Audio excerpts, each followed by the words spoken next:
Good evening, everyone. Thanks for joining me in this video. 15th April, being Tuesday, 2025, is today. The purpose of all this report is not only to create awareness. The purpose of all this report is also for documentation's sake.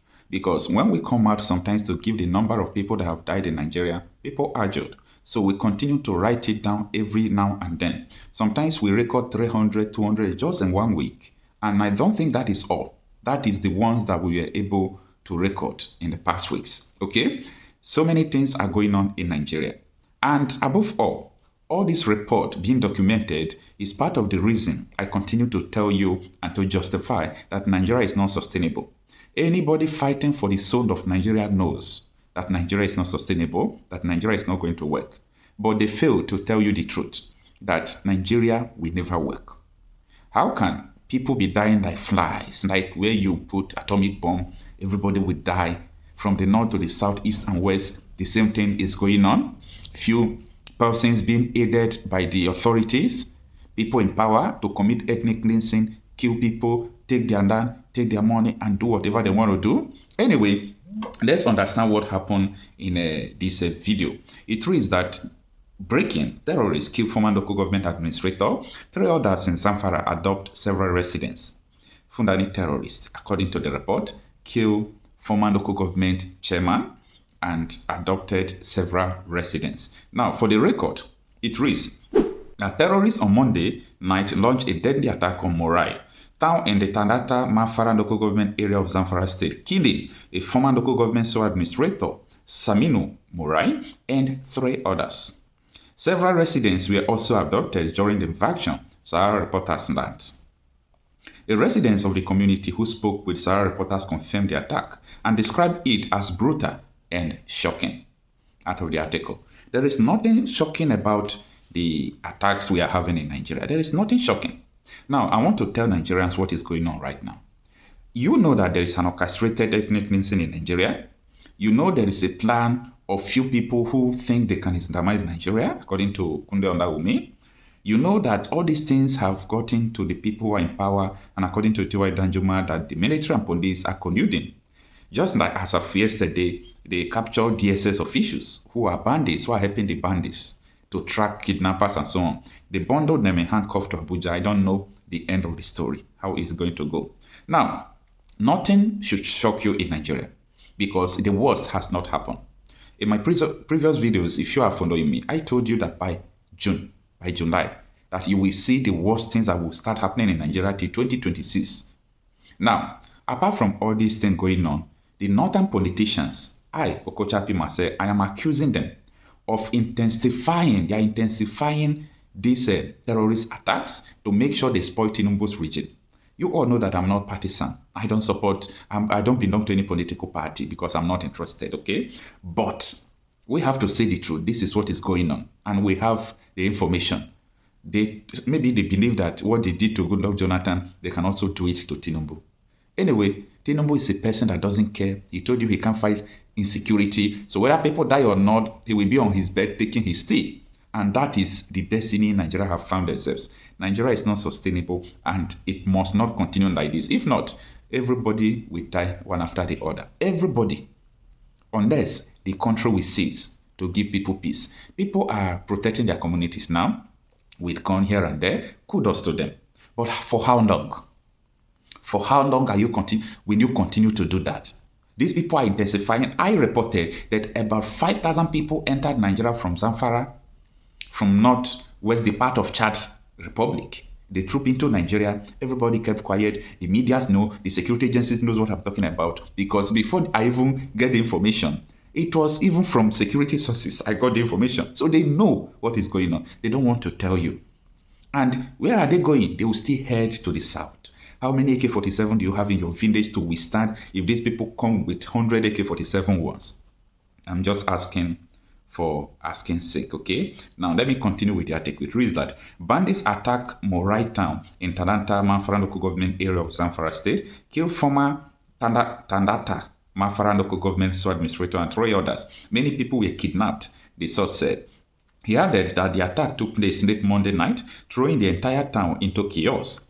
The name of the administrator is Saminu Morai. The attack happened last night, the source explained. The killing have since drawn the attention of the traditional and local authorities, as both the Emir of Talata, Mafara, and the Divisional Police Officer DPO of the area reportedly attended the burial of the victims. An Emir of Talata, Mafara, together with DPO of Talata, Mafara, attended the funeral, the source added.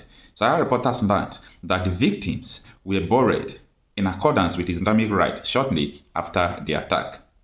Now it says, as of when this report was filed, the Zamfara State Police Command has not released an official statement regarding the incident. It also remains unclear how many people were kidnapped or exact number of assailants involved. Zamfara State has been one of the most volatile regions in northern Nigeria, with incessant attack by armed groups, locally referred to as bandits, who carry out killings, mass adoption, and raids on rural communities with little resistance.